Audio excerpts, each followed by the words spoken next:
Hello guys, welcome back to my new channel. তো আমার নতুন ব্লগে তোমাদেরকে আরও একবার স্বাগত। আর আমি ভালো আছি, আর তোমরা কেমন আছো? আমি তো ব্লগ দিতেই ভুলে গেছি। এখন অনেক দিন পর চলে এলাম আবার একটা ব্লগ নিয়ে। তো চলে এসেছি আমাদের রায়গঞ্জের মটর কালীবাড়ি মন্দিরে। তো এখানে পুজো হচ্ছে, আর আমি জানতাম না। আমার বর হঠাৎ করে কার থেকে শুনে যাচ্ছে। তো আমার ছেলে যাবে। আর আমরা কি বলতো, আমরা যেহেতু জানতাম না, সেই জন্য নিরামিষ খেয়েই আসিনি। আমরা আমিষ খেয়ে এসেছি, মাছ খেয়ে এসেছি। সেই জন্য আমরা তো মাছ খেয়ে চলে এসেছি, যেই জন্য আমরা আর উপরে উঠলাম না, যেহেতু কালী মন্দির। আর এখানে আমার ছেলে তো একটু উঠবেই, ও তো আর বাচ্চা মানুষ কথা বুঝবে না। ও উঠলো একটু, তাও ভেতরে যেতে না করলাম, ও বাইরে থেকেই দেখছে।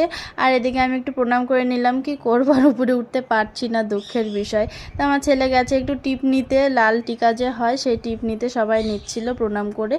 তো ও নিতে গেছে। ও এত লাজুক যে কারোর সঙ্গে কথা বলবে যে কাকু কিংবা জেঠু আমাকে একটু টিপ দাও, এটা বলাতে ওকে পারবো না। তো তারপরে আমি আমার একটা কাকুকে বললাম, কাকু ওকে একটু টিপ দিয়ে নাও। তো ফাইনালি ও টিপ দিয়ে নিয়ে চলে এসেছে।